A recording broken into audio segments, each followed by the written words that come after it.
ये ब्रह्मोस का कॉपी आ गया है। तो जो एकरे बस का कुछ नहीं है, ये बस मेकअप करेगा, चौथे शादी की तैयारी करेगा। ये आंटी जी खैर चाचा है, कोई बात नहीं, हम क्या करेंगे, बैल कहीं का, तुम सुधर जाओ, ऐसा कुछ नहीं होने वाला है यहाँ पर। इसलिए Brahma attack in Pakistan, seriously guys.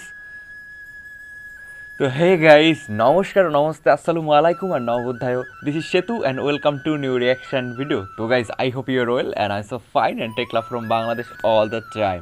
তো guys, where you from please write in comment. তো after long time I am back with my favourite person, he is naan other than Khan sir.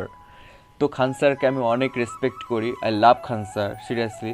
আর তার হচ্ছে কোয়ালিটিগুলো, বলার ভঙ্গি অ্যান্ড হিজ কী বলে, অনেক এন্টারটেইনার, ঠিক আছে। এই জন্য তাকে আমার সবচেয়ে বেশি ভালো লাগে। অ্যান্ড স্ট্রেট ফরওয়ার্ড পারসন, যা বলে ডিরেক্ট বলে, এই জন্য আই লাভ হিম সিরিয়াসলি।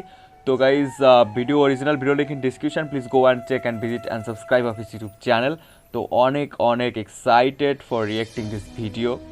তো গাইজ, অনেকে তোমরা বলেছো যে bro what's your name, and second question হচ্ছে bro are you Hindu or Muslim. তো my name is Setu Sarkar and I am from Bangladesh, and simply I am Bangladeshi Hindu. I have lot of family members or relatives, they are living in India, Kolkata. So especially I born in Kolkata in 1997. So I love Indian people all the time, I respect them, ঠিক আছে। তো অনেক excited, আর কোনো কথা হবে না। But I have a request to guys, if you near please subscribe my YouTube channel and also subscribe my second blog YouTube channel. So link in description, please go and visit. অনেক কথা বলে নিছি, আমার আসলে কষ্ট হচ্ছে। তো অনেক এক্সাইটেড ভিডিওটা দেখার জন্য। তো আর ইউ গাইজ এক্সাইটেড? चलो लेट्स गो।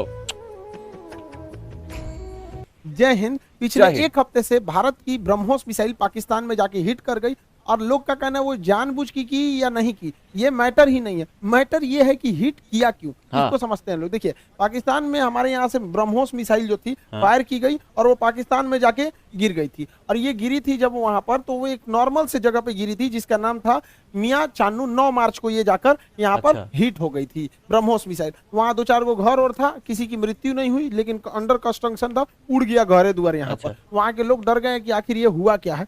तो उसके बाद वहां पर जो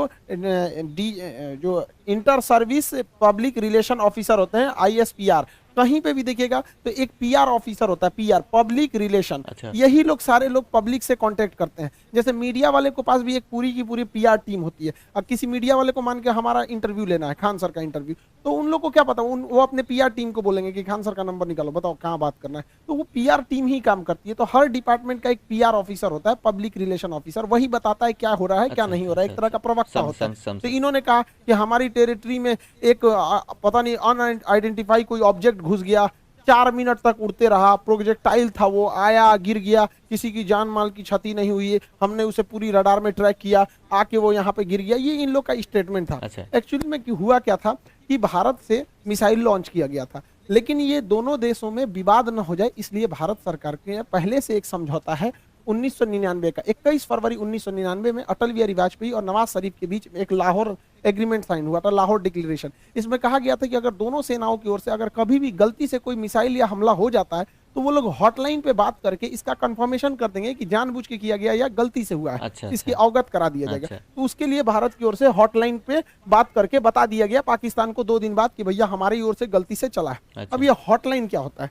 ये हॉटलाइन फोन में कभी रिंग नहीं बजते। आप जैसे मोबाइल में डायल करते हैं किसी को, तो सोचो पहले बोलेगा नमस्कार, भारत ने 150 करोड़ कोविड टीकाकरण पार कर लिया, 175 करोड़, उसमें ये सब कोई रिंगटोन नहीं होता है। वो फिक्स होता है, करना कहाँ है, हॉटलाइन होते हैं, उसमें 4-5 नंबर ही, मतलब लिमिटेड नंबर होते हैं, वहीं फोन करना। एक बार फोन करेंगे तो पटाख से वहां लग जाएगा।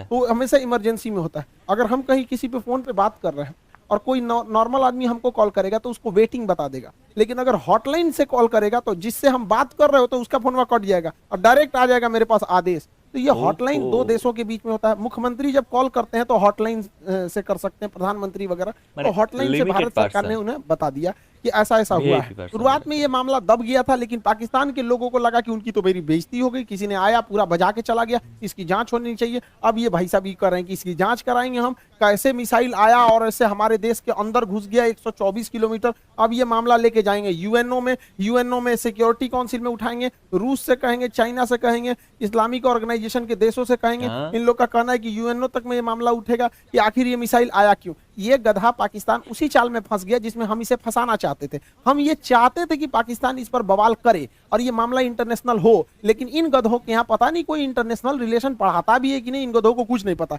ये हल्ला कर दिए हैं। एक्चुअल में ये मिस फायर नहीं था, ये डायरेक्ट फायर किया गया था जानबूझ के। हम आपको कुछ प्रूफ देते हैं, आप समझिए क्यों डायरेक्ट फायर किया गया था। यह मिसाइल जब उड़ती है हरियाणा से, तो यहां से लगभग हरियाणा पंजाब के बॉर्डर से 2 मिनट तक इंडिया में रहती है, फिर ये कर्व करके पाकिस्तान में जाती है। 4 मिनट तक ये पाकिस्तान में फ्लाई करती है। अब ये बताइए, जो मिसाइल ऑपरेटर इसे 4 मिनट तक फ्लाई कर रहा है, तो भारत में जो मिसाइल ऑपरेटर, उसे भी पता है कि वो इंडिया का बॉर्डर छोड़ दिया और पाकिस्तान में जा चुका है। तो पहला बात कि जब वो 4 मिनट तक दुश्मन की टेरिटरी में घुसा कैसे, ये इंडिया वाले को तो पहले से पता था। एक और गलती क्या थी, सेल्फ डिस्ट्रॉइंग सिस्टम होता है। जब कभी भी मिसाइल अपने रास्ते से भटकता है तो उसे मिसाइल के अंदर ऑटोमेटिक डेटोनेटर लगा होता है, जो मिसाइल को रास्ते में ही ब्लास्ट कर देता है, जिससे कोई नुकसान नहीं होता है। अच्छा। तो किसी भी मिसाइल को मारने से पहले उस मिसाइल का एक ऑपरेटर रूम होता है, उस ऑपरेटर रूम से उस मिसाइल को फायर किया जाता है। फायर करने के बाद वो ऑपरेटर इस मिसाइल को रडार पर देखता है, अगर रास्ता भटकता है तो सेल्फ फायर कर देता है। इस मिसाइल को सेल्फ फायर नहीं किया गया, बल्कि ऑपरेटर चुपचाप देख रहा था, मजा मार रहा था कि घुस गया है पाकिस्तान में चला गया है 124 किलोमीटर तक। तो एक ये दूसरा प्रूफ, और भी कई सारे प्रूफ हैं। तो समझिए कैसे ये नक्शा पाकिस्तान ने जारी किया, हमने ये जारी किया पाकिस्तान ने। इसमें जो तीर का निशान है ये दिखा रहा है मिसाइल किस तरह आया और कैसे ये यहां से जाकर यहाँ मियां चन्नू पे जाके गिर गया। यहाँ पर देखिए कैसे मिसाइल ने सबसे पहले अपने से अगर मिस फायर होगा तो सीधे जाएगा। अपने से मिस फायर होगा तो सीधे, ये टर्न नहीं मार सकता है अपने से, माल फंक्शन की वजह से, गड़बड़ी की वजह से 90 डिग्री का कर्व नहीं मार सकता जब तक उसको पाथ फाइंड नहीं किया गया होगा, पहले से नहीं बताया गया। तो पहला 90 डिग्री टर्न अपने से नहीं मारा गया होगा। दूसरा, इस मिसाइल में कोऑर्डिनेशन फिक्स था। किसी भी मिसाइल को मारने से पहले उसका जीपीएस लोकेशन कोऑर्डिनेशन फिक्स किया जाता है कि यहीं पर जाना है, लेकिन इसमें कोई बारूद नहीं था। देखिए अमूमन यही होता है कि पहले उसमें बारूद यानी वारहेड भरा जाता है, तो इसमें वारहेड था नहीं। जब वारहेड भर दिया जाता है तब उस मिसाइल में फीड किया जाता है कि इस मिसाइल को जाना कहाँ है। तो इस मिसाइल में जाना कहाँ है ये फीड कर दिया गया था और वारहेड नहीं फीड किया गया था। और जाना भी कहाँ है, मियां चन्नू पे। यहाँ ना कोई स्ट्रेटेजिक लोकेशन है, ना कोई सेना का स्कूल है, कुछ भी ऐसा नहीं है। जानबूझ के भारत ने मिसाइल का वारहेड हटाया कि किसी की जान माल की हानि ना हो, और ऐसे जगह को चुन लिया जहां कोई स्ट्रेटेजिक महत्व नहीं है कि बवाल ना होगा। बस हमें मिसाइल घुसा के बवाल करना था, भयंकर बवाल नहीं कराना था। एक और देखिएगा, इस मिसाइल को अगर देखेंगे तो 104 किलोमीटर से ज्यादा ये भारत में रही है, 124 किलोमीटर गई है, उसके बाद भी ये एक्स्ट्रा गई है। यानी इस मिसाइल की रेंज जो थी वो 290 किलोमीटर ही है। इस मिसाइल की रेंज 290 किलोमीटर, लेकिन ससुराई ब्रह्मोस मिसाइल 320 किलोमीटर कैसे चल गया। लगभग ये 30 से 40 किलोमीटर एक्स्ट्रा चला है। देखिए ये पाकिस्तान का ही नक्शा ही दिखा रहा है कि 33 किलोमीटर एक्स्ट्रा चल गया। बवाल है भैया, रेंज से 33 कैसे। तो कोई भी चीज को फेंकते हैं तो जब रेंज खत्म हो जाता है तो आराम से गिरता है। तो ब्रह्मोस और आगे गया था यहाँ पर। इस दौरान भी इसे सेल्फ डिस्ट्रॉय नहीं किया गया, यानी भारत से बैठ के ऑपरेशन टुकुर टुकुर देख रहा था, जानबूझ के किया गया है इसको। अगला देखिए, और भी ये खुद पाकिस्तान कर रहा है, उसको समझाते हैं। ये उनके ISPR है, inter service public relation, ISPR। समझ में आ गया? ISPR समझो तोरा नहीं पता है। पहला इनका कहना है कि हम उस पर नजर बनाए हुए थे। देखिए इन निकम्मों को, इसके देश में 124 किलोमीटर कोई मिसाइल घुस गई, इसको ये लोग अपने रडार में बस नजर बनाए हुए थे। ये खुद कह रहा है कि हमने बस उसको ट्रैक किया, उसको 124 किलोमीटर, क्योंकि उस मिसाइल की रफ्तार इतनी ज्यादा थी, 3 मैक की थी, कि हम उसे मार के नहीं गिराए। जबकि जब भी कोई एयरफोर्स में कोई दूसरी देश का जहाज या कुछ भी हॉस्टाइल सिचुएशन में कोई चीज एंट्री करता है तो स्टैंडर्ड ऑफ प्रोसीजर SOP जो कहता है कि सबसे पहले उसको मार के गिराओ। इन लोगों ने मारा नहीं वहां पर। 124 किलोमीटर जब ये घुसा है तो कई बड़े शहरों के ऊपर से क्रॉस करके गुजरा है, कई हाई वैल्यू टारगेट को क्रॉस करके गुजरा है। क्या पता वहीं गिर जाता। तो इससे ये साबित हो जाता है कि इनके पास ब्रह्मोस को मार के गिराने की क्षमता है ही नहीं, वरना इतने हाई वैल्यू टारगेट के ऊपर से गया है, वहीं गिर जाता तब क्या हो जाता। ब्रह्मोस न्यूक्लियर कैपेबल मिसाइल है, यानी इनके देश के ऊपर से इतनी बड़ी मिसाइल चली गई। ये लोग केवल और केवल बेशरम लोग कह रहे हैं कि हम उसे ट्रैक कर रहे थे। करते रहो ट्रैक, यहां से इतना डिग्री कर्व मार के तुम्हारे यहाँ आके गिर गया। पाकिस्तान इसे मार के गिरा भी नहीं सकता, क्योंकि ब्रह्मोस 3 मैक से चलती है। इसके पाकिस्तान के पास चाइनीज रडार है, इन चाइनीज रडार की हेल्प से इसके पास 2 तरह के मिसाइल क्षमता है। एक HQ-7 है, ये 30 से 40 किलोमीटर की दूर की मिसाइलों को मारता है। एक HQ-9 है, ये लगभग 150 किलोमीटर मार सकता है। अच्छा। ये दोनों चाइना का है, इस सबको पता नहीं चला कहाँ चल गया यहाँ पे, इन सब किसी काम का नहीं। अब इससे चाइना भी घुस आया है, क्योंकि उसका ऑर्डर दे रखा था। चाइना पूरी दुनिया को ऑर्डर दिया था कि भैया हमारा HQ-9 डिफेंस सिस्टम बहुत अच्छा है, ले लो। अब पूरी दुनिया ने उसको ऑर्डर कैंसिल कर दिया कि सोचा तोरा कोने काम का मिसाइल है। भारत का ब्रह्मोस घुस गया है वहां पर, अब ये घुस आया है पाकिस्तान के ऊपर।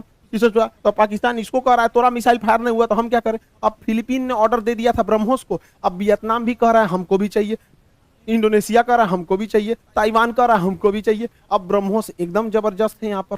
अभी भी किसी को डाउट होता है कि भारत से मिसाइल गलती से छूट गई है, अभी भी मन में डाउट है तो दिमाग लगाइए। हम आपको मिसाइल छूटने के 10 दिन पहले अपना एक वीडियो का छोटा सा क्लिप बना दिखाते हैं जो यूक्रेन मुद्दे पर बताए थे। अच्छा। उसको जरा ध्यान से देखिए और दिमाग लगाइए, आपको खुद पता चल जाएगा कि भारत ने मिसाइल जानबूझ के मारा था। इस दुविधा में हम लोग हैं कि अमेरिका का साथ दें कि रूस का साथ दें। इसके लिए सबसे अच्छा रास्ता क्या होता है समझिए। मान के चलिए हमारे 2 बहुत करीबी आदमी हैं, उन दोनों का बियाह पड़ गया, तू कह रहा है कि हमरे बियाह में आना, तू कह रहा है हमरे बियाह में जाएगा, तो भैया हम एक में जाएंगे तो दूसरा से संबंध खराब हो जाएगा। एक काम करते हैं, कोई दिन हम अपने बियाह कर लेते हैं, बातें खत्म हो जाएगा, भैया हम अपने बियाह में बिजी थे। इसी वजह से सबसे अच्छा तरीका है ना हम रूस के फेवर में जाएंगे और ना ही हम अमेरिका के फेवर में जाएंगे। सबसे अच्छा तरीका है मोदी जी को अपनी सेना को बोलिए कि गलवान घाटी में 2 किलोमीटर आगे घुस जाए।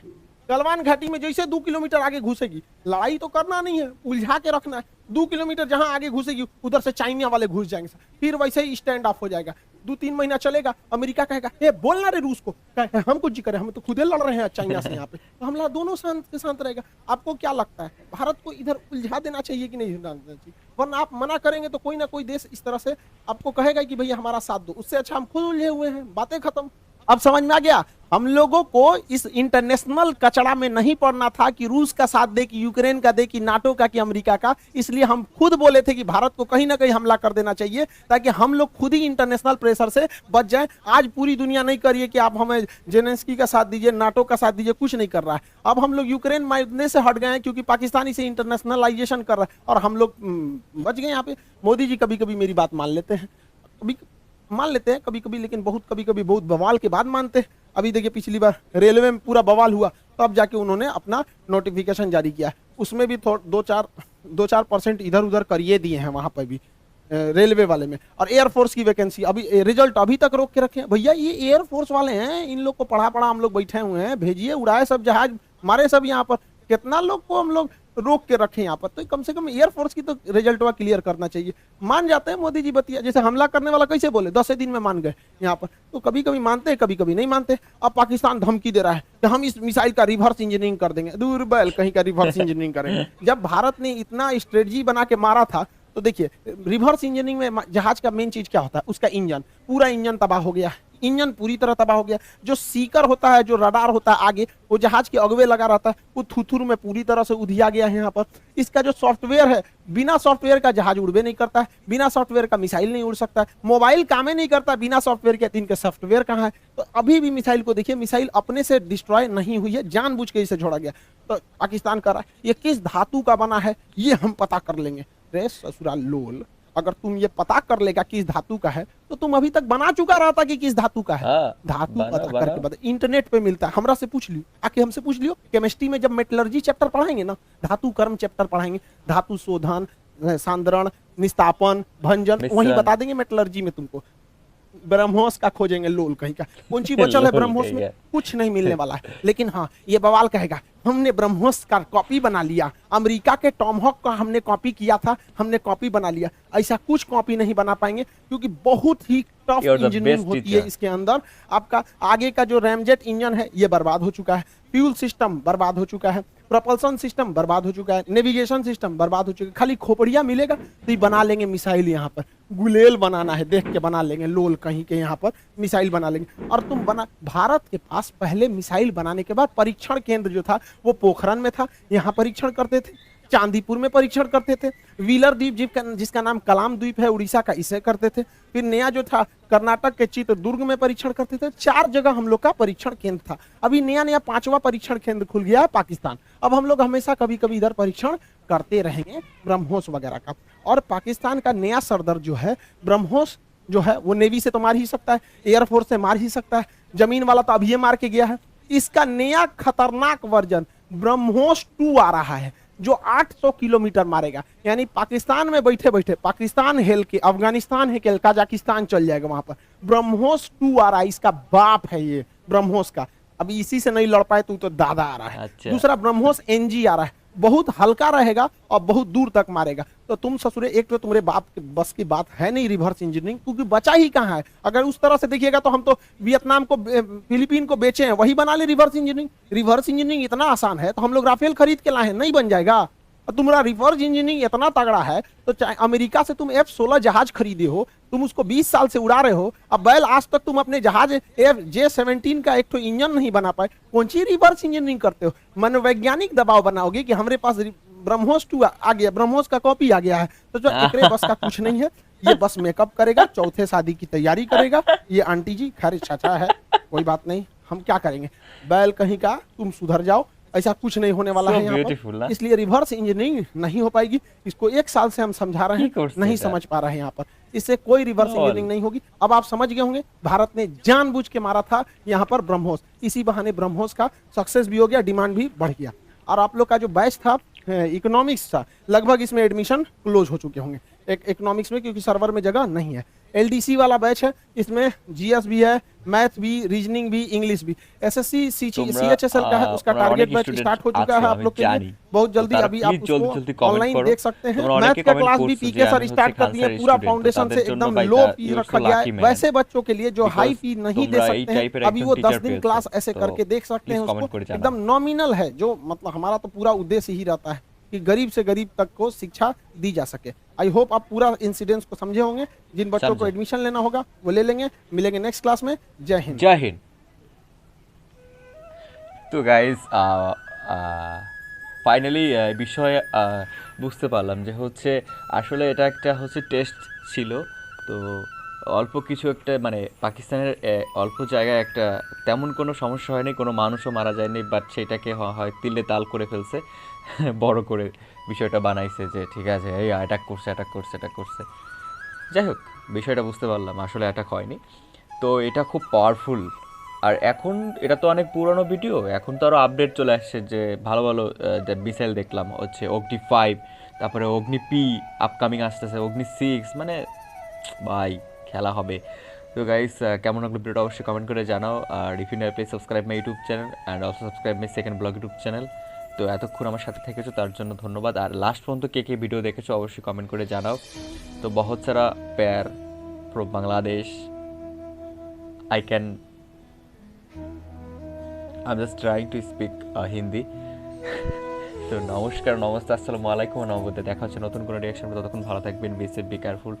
জয় হিন্দ, জয় বাংলা।